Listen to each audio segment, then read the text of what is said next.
What's going on? It's H Chandler Sensei, and I'm back at you again with it. I just want to first say, hit that like and subscribe button.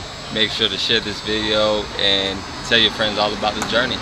Okay, so I'm gonna quickly get into it. I'm with the Zanah Thirus. You said it right. Zanah Thirus, and we are here tonight at the Screening Room Atlanta. Okay, and so this is a filmmaker showcase. It's a bi-weekly screening event for independent filmmakers in Atlanta. I am screening my film Demons. I wrote this film, I produced this film, I edited this film, I'm also in it. Shot it in Chicago this time last year. It's streaming on Amazon Prime Video. So we're gonna do the screening and then they're gonna do a Q&A. And yeah, that's what tonight is about. That's what's up. So where would you say you were first inspired to do like this line of work? Thing? Yes. I honestly had no idea what I wanted to do. I fell into filmmaking. When I was in college, I majored in marketing and I minored in acting. My parents wanted it to be, I wanted it to be the other way around. My parents were like, we're not paying for that, so I was like, fine.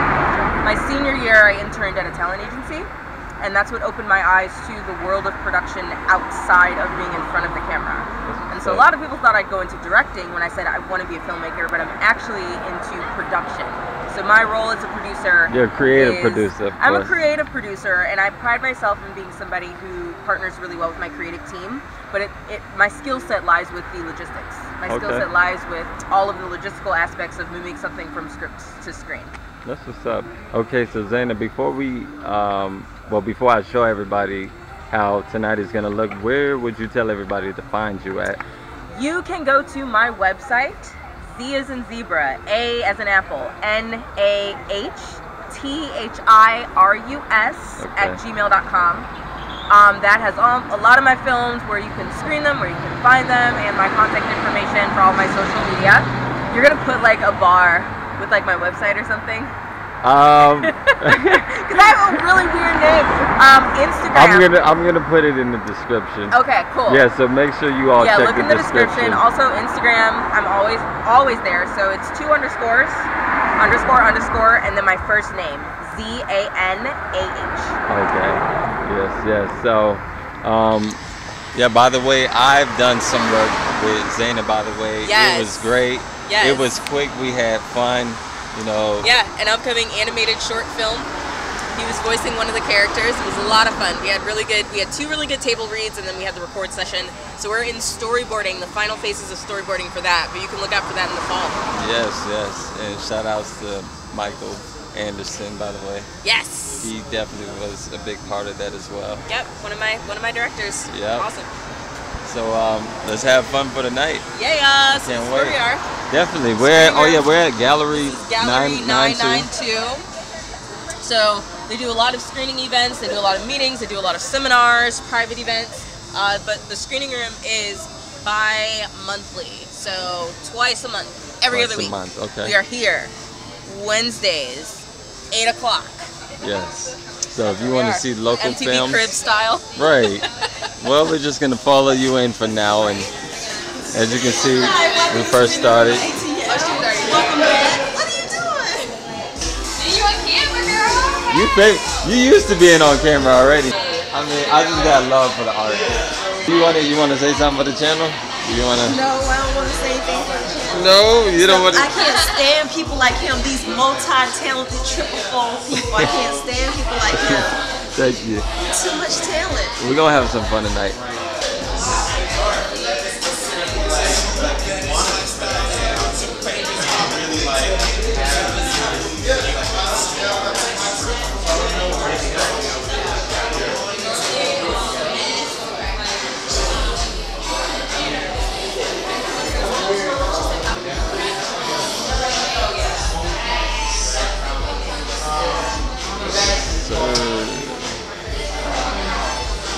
Gallery 992.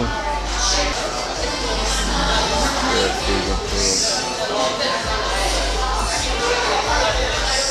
What's going on, brother? Is that vegan food? Yes, sir. Okay, yeah, I'm checking you out. What we got here? Make sure you get some of it. Okay. It's some pasta and some kale. It's banging. This is the chef right here. Okay. you chopping up with it too. That's what's up, man. We gotta support Black. Oh yeah, oh yeah. I'm Zanah. I'm from Chicago. I've been in Atlanta for almost 6 months now. I wrote and produced and edited and was the lead actress in the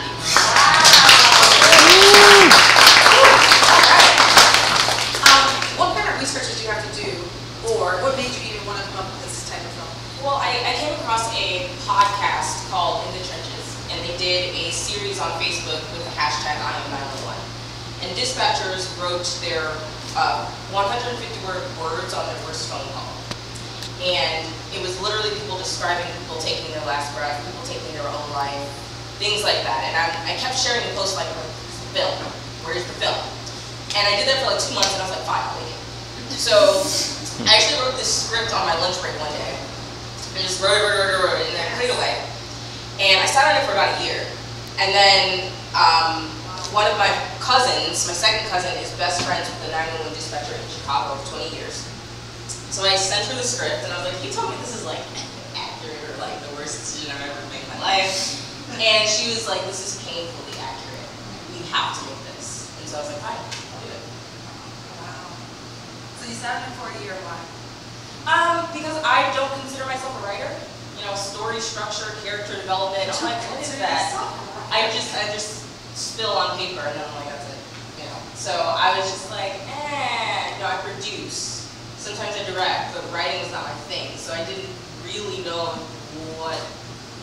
if I was going in the right direction. But her reaction to that, somebody being in the field, prompted me to actually produce this. It felt very much the vein of like Sixth Sense.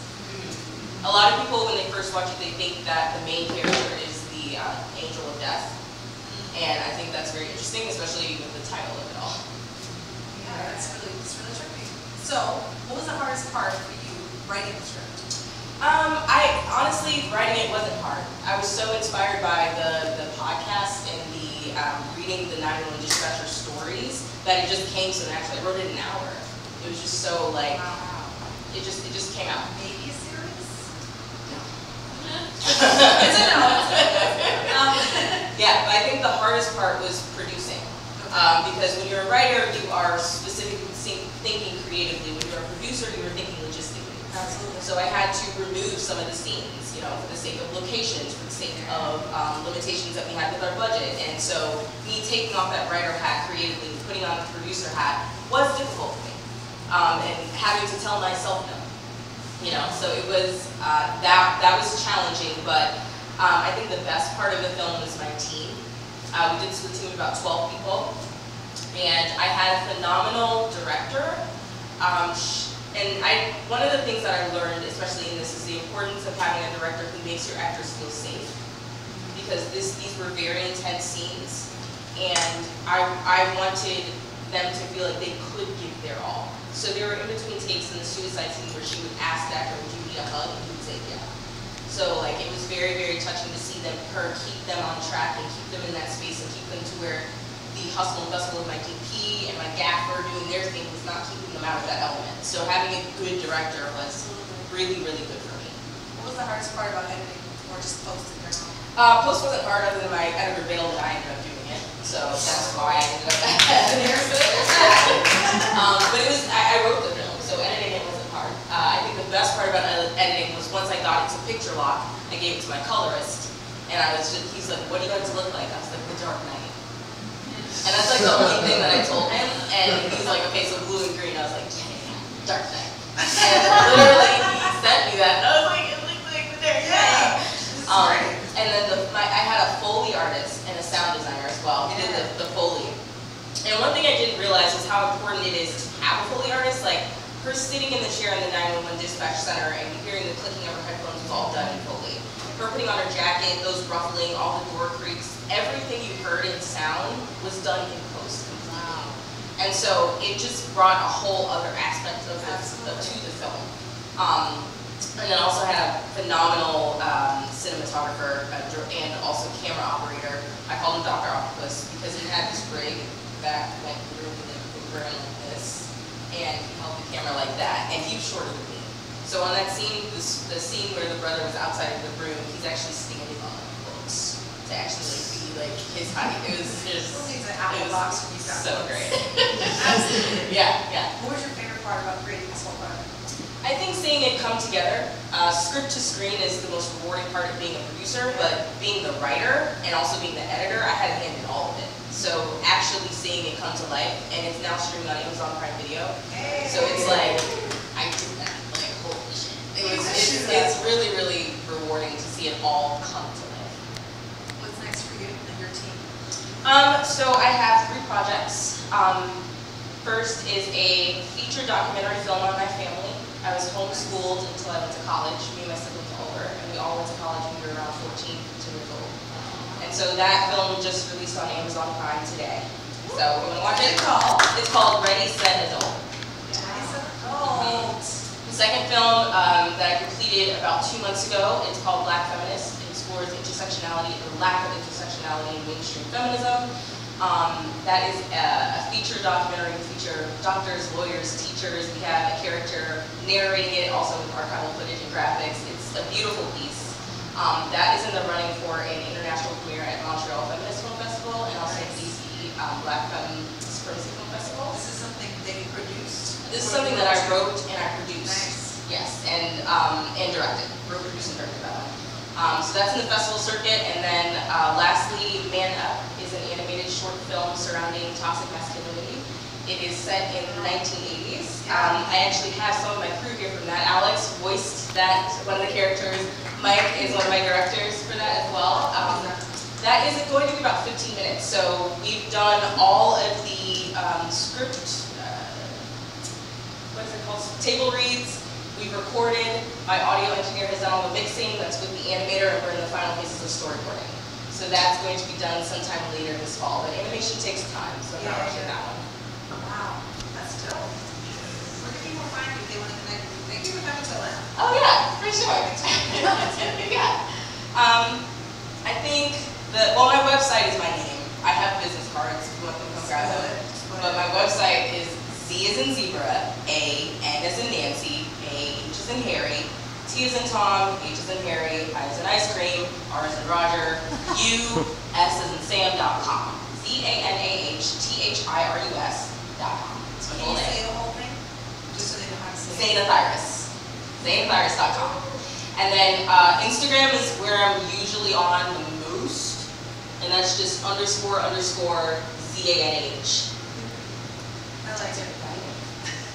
Let's clap it up for Miss Zanah.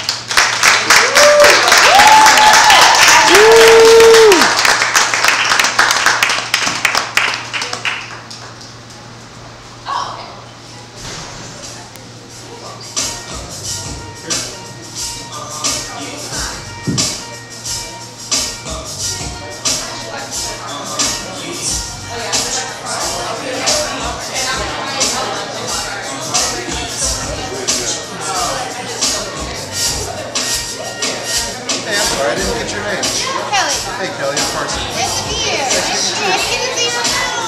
Oh, it's alright.